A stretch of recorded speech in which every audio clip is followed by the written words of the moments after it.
Conviction. Bienvenue sur le plateau de Conviction. Vous êtes bien sur Radio Mboté, la voix de la diaspora africaine. Et pour ce nouveau rendez-vous, eh bien, nous avons l'opportunité d'accueillir ici un grand monsieur, docteur Patrick Mwamba, qui est le fondateur de My World Hair Transplant Center, qui est une clinique spécialisée notamment dans la chirurgie capillaire. Avec lui, eh bien, nous allons faire connaissance. Docteur Mwamba, bonjour. Bonjour. Alors, cela fait 18 ans que vous êtes docteur en médecine. Vous avez décidé, quelques années après, de vous orienter vers la chirurgie capillaire, dont vous êtes l'un des pionniers, je sais. Certains disent modestie, mais pour autant, nous devons en tout cas le dire. Vous êtes aujourd'hui considéré comme l'un des plus grands spécialistes de la transplantation folliculaire, notamment pour les personnes d'origine afro-descendante, hein, pour ne pas dire noire, mais surtout, vous avez fait autorité dans votre domaine. Alors, le principe de l'émission, on fait d'abord connaissance, hein, tout simplement. Alors, la médecine, pourquoi au départ? La médecine, c'est une passion et peut-être aussi l'environnement. Familial, oui. Mon père étant médecin, pédiatre, j'ai grandi dans cet environnement et j'ai toujours une passion pour la médecine. Et c'était un peu comme... Donc c'était évident, un appel du pied tout à fait naturel. Donc 1998, vous êtes docteur en médecine de l'Université catholique de Louvain, qui est l'une des plus prestigieuses de Belgique. Et puis pendant 2 ans, hein, c'est en tout cas ce que nous dit votre CV, vous avez effectué un passage notamment en chirurgie générale, hein, orthopédique, abdominale et au niveau des urgences en tant que résident. Vous y avez appris beaucoup de techniques. Vous avez pris les choses très à cœur, hein, entre nous. Oui, tout à fait, parce que depuis que moi j'ai grandi, c'est vrai que mon père était pédiatre, tout le monde me voyait pédiatre, mais j'ai toujours eu une passion pour la chirurgie. Et donc j'ai opté pour la chirurgie, mais sachant que je voulais aller continuer aux États-Unis, j'ai quand même tenu à d'abord m'exercer dans la chirurgie, localement, après mes études ici à l'UCL. Et c'est comme ça que j'ai fait ce passage-là, parce que bon... On nous appelait les rats d'hôpitaux. C'est quelque chose, je me sens très bien en salle d'ordre. Ça n'a rien comment dirais-je, de méprisant. Au contraire, vous partez aux États-Unis, hein, pour vous spécialiser. Et là, vous faites une rencontre, en fait, hein, il faut bien le dire, avec le docteur Cole, avec qui vous travaillez pendant 6 ans. Docteur Cole, parlez-nous un peu de lui. Dr Cole, en fait, il a fait sa médecine aux États-Unis. Jeune, il a terminé ses études en médecine interne, mais il a été approché par un des médecins dans le temps, qui était un médecin militaire, parce qu'il était aussi un peu dans la carrière militaire, et c'est lui qui l'a initié à la chirurgie capillaire. Et très jeune, il a commencé la chirurgie capillaire, et ils étaient parmi les premiers à vraiment se dire qu'on pouvait implanter le cheveu et que ça soit naturel. Parce que dans le temps, bien sûr, au commencement, quand les gens implantaient le cheveu, on pensait que pour avoir la densité, il fallait prendre des grosses barres de cheveux et des gros tissus. Mais cela avait un aspect quand même assez pas très esthétique. Et eux, ils étaient parmi les premiers, les jeunes, à pouvoir se battre pour que la chirurgie soit naturelle et... Alors, on parle de restauration de cheveux médicale. Vous avez fait vos premières armes, notamment dans le New Institute Hair, hein, puisque c'est là que vous avez commencé. Si vous deviez en quelques mots décrire au fond la chirurgie capillaire, qu'est-ce que vous diriez exactement? En quelques mots, je dirais que c'est une chirurgie, bon, d'abord il faut se le dire, ambulatoire, qui est juste une redistribution du capital qu'on a. Au fait, capital cheveux. Du capital cheveux. Parce qu'au fait, ce qu'on a remarqué, c'est que le cheveu, avant qu'on ne se rende compte qu'on perd les cheveux, on doit avoir perdu au moins 50% pour que la lumière passe au travers. Et donc, les premiers médecins, entre autres Norwood, se sont rendus compte que pour les gens qui étaient chauves, si on reproduisait cette illusion, on pouvait finalement jouer avec l'illusion et tromper l'œil et faire croire aux gens qu'on a retrouvé les cheveux. Et donc c'est ce jeu-là, ce dynamisme qui rentre dans ce jeu d'illusion pour pouvoir restaurer finalement la confiance. Parce que depuis tous les temps, on a vu avec l'histoire, le cheveu a une importance capitale. Tout à fait. Et donc, le cheveu est un élément qui joue beaucoup dans la personnalité, la perception de la personne et de son identité. Et donc, ramener ça était vraiment quelque chose... Mais à quel moment précisément vous vous êtes rendu compte qu'il y avait une forte demande dans ce domaine, des gens qui souhaitaient implanter, transplanter, améliorer leur look, hein, leur apparence? C'est un véritable marché qui s'est développé. Et comment on fait face à cette demande en tant que chirurgien capillaire? Je dirais que quand on fait juste un simple survey, donc un simple échantillon, ou même avec les amis, dès que tu leur parles, tu leur demandes qu'est-ce que tu ferais si tu pouvais faire la chirurgie, tout le monde te dit ah, pourquoi pas, parce qu'au fait la calvitie dérange tout le monde, parce que quelque part c'est comme si un organe quand on lève et que tu es impuissant devant ça.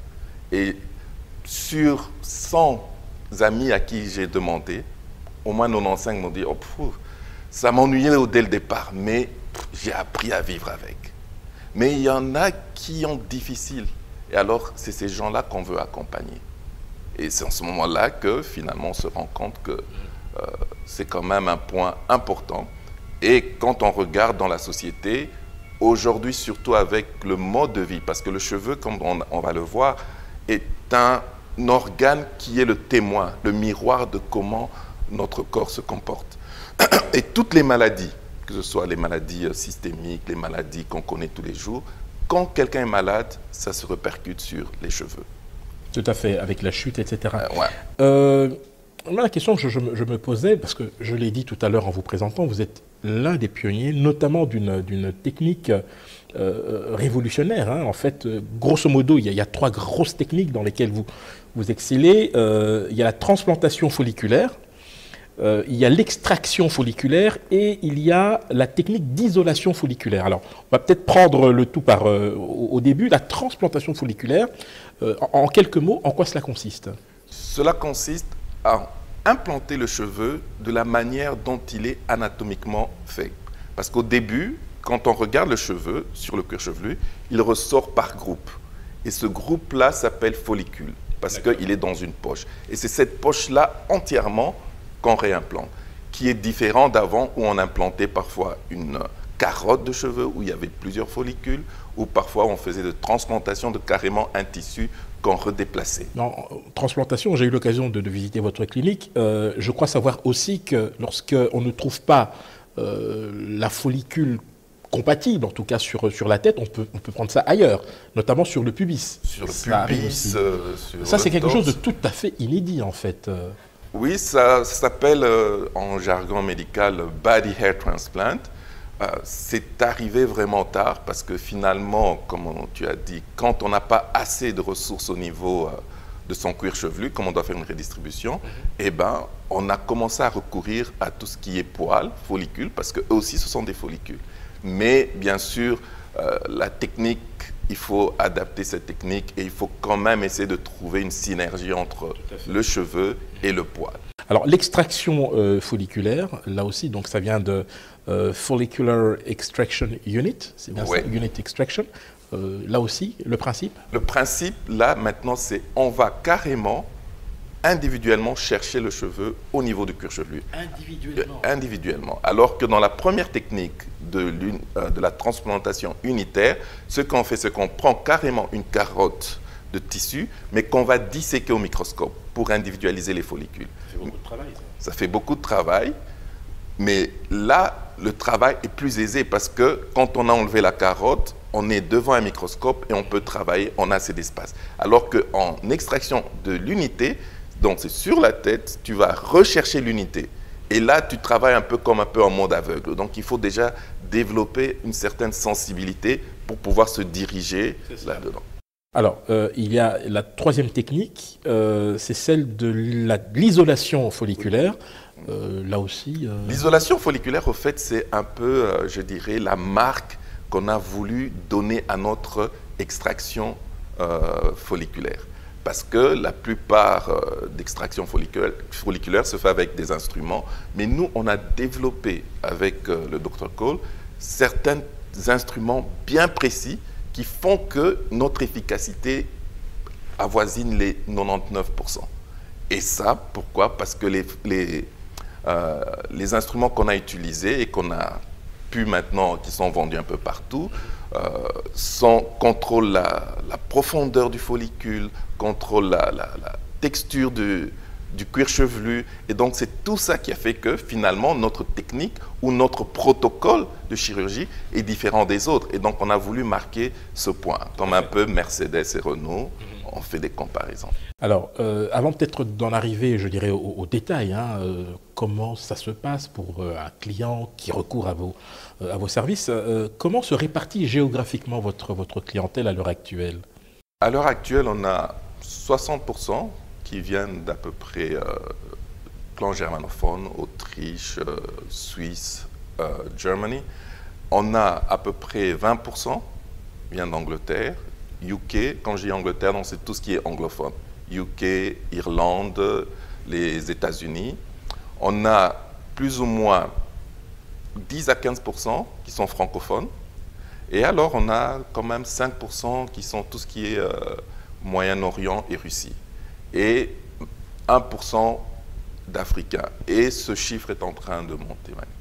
Alors, je rappelle que My World Hair Transplant Center est situé donc ici même à Bruxelles. On peut donner l'adresse, hein, il n'y a pas de secret d'État. Oui, 73 rue de Fax à 1050 Bruxelles. Donc, je suis un client potentiel, je frappe à votre porte.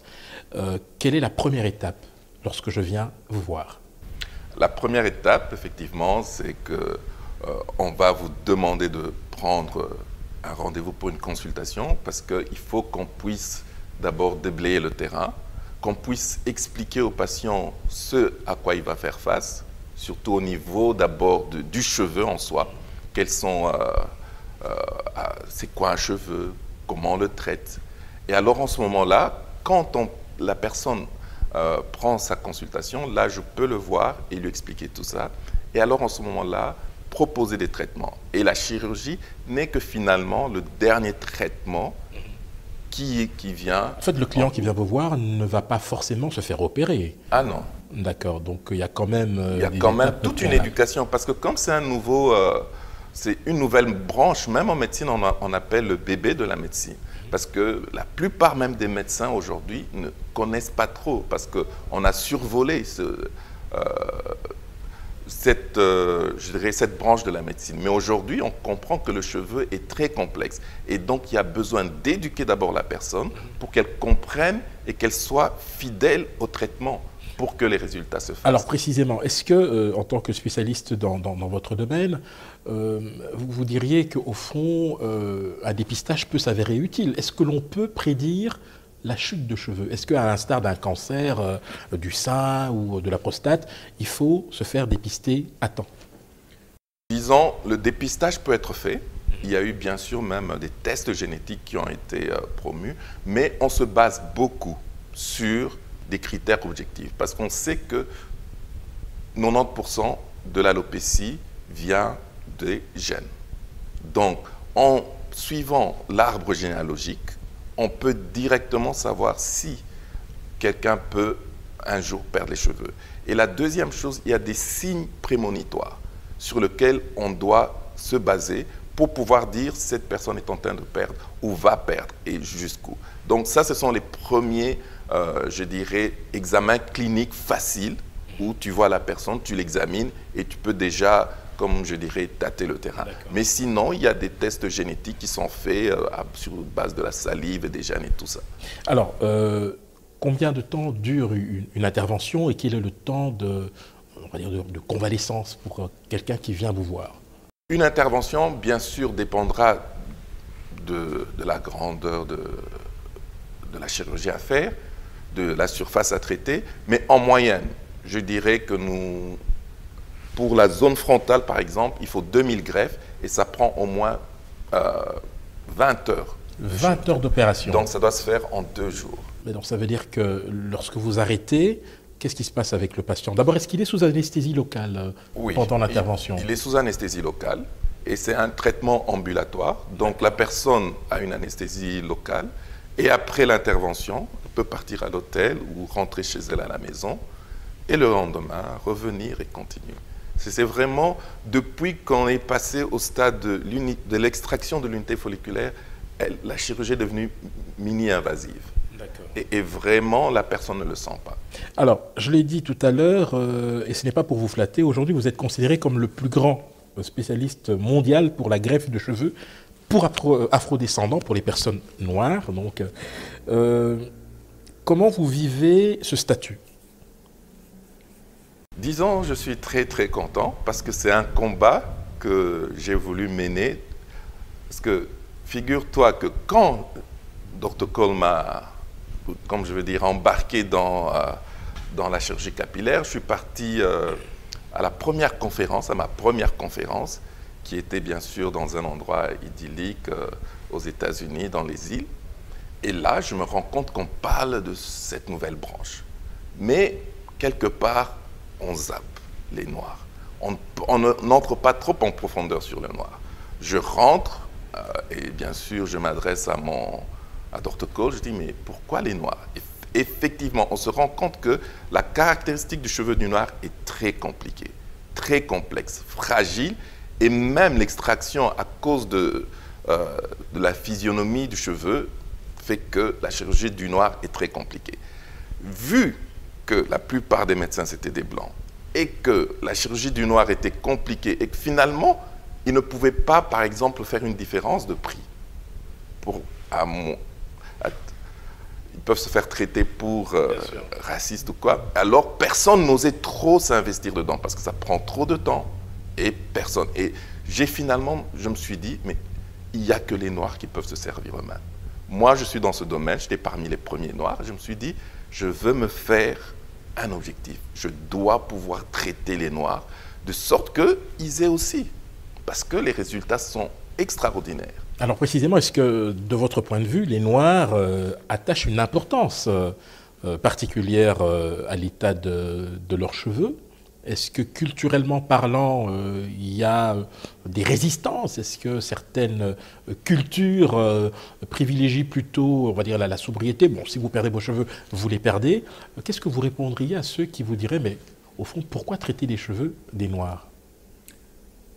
Comme partout, on se dira, oh, le noir, quand il se rase, il est beau. C'est le fashion aujourd'hui, le modèle. Mais au fond, quand on scrute finalement, et comme je disais, et qu'on demande à la plupart des gens, tout le monde est dérangé par la calvitie. Et c'est en ce moment-là qu'on s'est rendu compte que finalement, ces gens étaient à la recherche, mais à chaque fois on leur répondait, c'est impossible pour vous. Et ils trouvaient d'autres solutions. Mais aujourd'hui, quand on leur dit c'est possible, tout le monde maintenant se rue dessus. Et on peut voir que c'est vrai qu'on parle beaucoup des hommes, mais les femmes aussi souffrent beaucoup de la perte de cheveux. Alors parmi vos clients justement à l'heure actuelle, prenons la clientèle afrodescendante, comment est-ce qu'elle se répartit? Il y a plus de femmes que d'hommes actuellement? Je dirais qu'il y a quand même 50-50. Ah, quand même, hein? Ouais. Comparé, par exemple, chez les Caucasiens, où on a 10% de femmes, 90% d'hommes, chez les Africains, on est pratiquement à 50-50. Parce que, bien sûr, à cause de, bien sûr, comme je dirais, du fashion, où chez les Noirs, il y a beaucoup d'utilisation traumatique du cheveu par les tresses, les défrisages, pour essayer de dompter, au fait, la caractéristique du cheveu. Mais ça aboutit finalement à une perte qui nécessite une réparation et une restauration. Alors, nous arrivons petit à petit au terme de notre échange, docteur. Donc, vous êtes membre actif de la Société internationale de chirurgie de greffe de cheveux, mais également de la European Society of Hair Restoration Surgery. Est-ce que vous êtes obligé d'être toujours en pointe dans votre domaine? En d'autres termes, est-ce qu'il y a une évolution qui est encore possible dans les techniques, hein, on en a évoqué quelques-unes ici. En tant que spécialiste, est-ce que la discipline a vocation à évoluer encore, d'après vous? Comme je vous ai dit, l'hair transplant ou la chirurgie capillaire est encore dans son stade de début et il y a beaucoup encore à trouver. Mais ça ne sera pas surtout au niveau de la chirurgie, parce que c'est vrai que nous parlons ici chirurgie, mais le cheveu est d'abord au niveau du génétique. Et je crois que la prochaine étape, la prochaine évolution, c'est tout ce qui sera dans tout ce qui est la biologie moléculaire. Comment on peut cloner un cheveu, comment on peut multiplier un cheveu. Et il y a par exemple pour le moment des expériences que nous sommes en train de faire, dans lesquelles j'ai essayé un peu de participer, j'étais en Inde pour ça, mais maintenant je compte poursuivre avec l'Université de Berlin, où on peut multiplier un cheveu. Ça veut dire qu'on prend un follicule et on en produit 300. Et maintenant, comment le réimplanter pour que cela soit naturel. Et donc, c'est ça qui est excitant parce que c'est vraiment un domaine où on ne fait qu'avancer. Et année après année, nous essayons toujours d'être les premiers, quoi. Vous l'aurez compris, ce domaine qui est promis au plus bel avenir, eh bien, nous avons eu le grand plaisir d'en accueillir l'un des plus grands spécialistes mondiaux, Dr Patrick Mwamba. Merci infiniment. Je rappelle que vous êtes le fondateur de My World Hair Transplant Center, fondé en 2008, en tout cas qui est installé ici à Bruxelles au 73 73 pour les Belges, rue de Fax à 1050 Bruxelles. Nous aurons l'opportunité, je l'espère, de vous revoir très bientôt. Docteur, merci d'avoir répondu à nos questions. Oh, je vous remercie. En tout cas, je remercie aussi Radio Mbote pour l'effort qu'il fait de pouvoir aider à l'éducation de tout le public. Merci à vous. Merci.